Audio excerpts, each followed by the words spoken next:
don't forget to like and subscribe. Hello there. Just watched the movie Doggone Trouble. Okay, yeah, Doggone Trouble. I had to think about it for a second. That slipped my mind. Which is funny because the title actually jumped out at me when I first heard it, when I first read it. Because doggone is something my grandfather used to say all the time. So it was something to reminisce over. All right.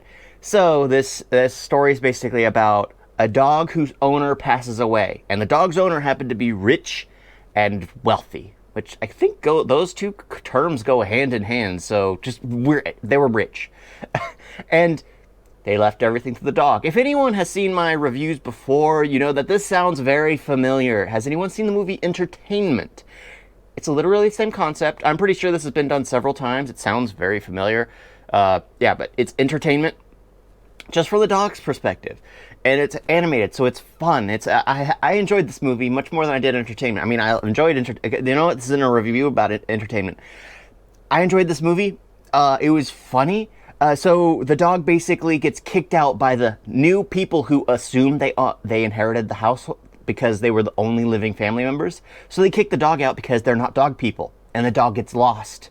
And then the dog basically gets adopted by this young girl who, spoiler alert, inherits everything because the will basically stated as long as someone took in the dog lovingly, they get everything.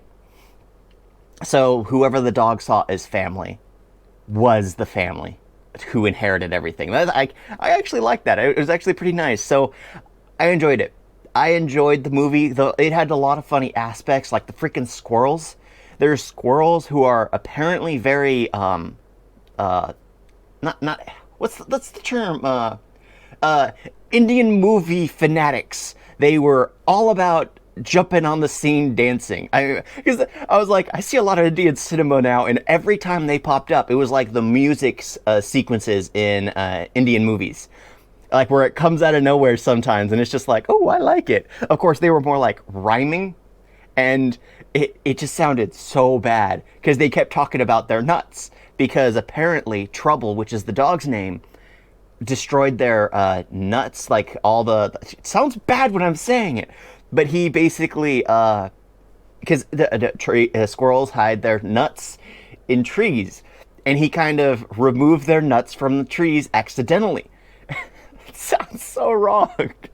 Yeah, so the squirrels basically have it out for him from the beginning, and they start rhyming and dancing about their nuts and how nobody messes with their nuts and you can't badly touch their nuts. It's just like, it was so it was funny. Like Trouble was the only one noticing how bad it sounded. It was like, you shouldn't be saying this. Yeah, but I liked it. I liked it because I kept being reminded of my dog. Because he basically lectures the strays on what a dog's duty is to love unconditionally, to be there, and occasionally get fed and just looked after. That's it. But it's their job to just love. Because there was one scene where the girl who took Trouble in is feeling down, and what does the dog do? Lick her hand. And I was like, that reminded me of Bolt. Like anytime I've felt down, the first thing Bolt will do is come over, nudge my hand, and then lick it. And then I'll always look at him, move my hand away because it's just, ew, it's slimy. And then he'll come in closer, and then I start petting him. It's just, dogs instinctively can catch that kind of stuff. And I like this movie. I really did. Because the dogs, of course, the animals can understand the humans, but the humans can't understand the animals. Yeah, but the squirrels were the best part. Hands down, the best part. The one who was hunting, who was tasked by the family of the deceased to find the dog, he was kind of funny. The fact that he could hunt down this epic game that hunted humans or killed for a living, and he was struggling to find this dog. Yeah, the wild strays were fun. Even all the other the cone of shame, everything was just, I found funny. I found enjoyable. I found like, oh, this is cool. I preferred it better than A Pet's Life, because A Pet's Life, the first one was good. The second one was just a series of episodes thrown together. This one just felt more. I don't know. I guess because Maybe I just pictured Akshay Kumar showing up every now and then in my head for entertainment. But yeah, I really did enjoy this movie, and I definitely recommend it. Thank you all for watching. Talk to you next time. Toodles!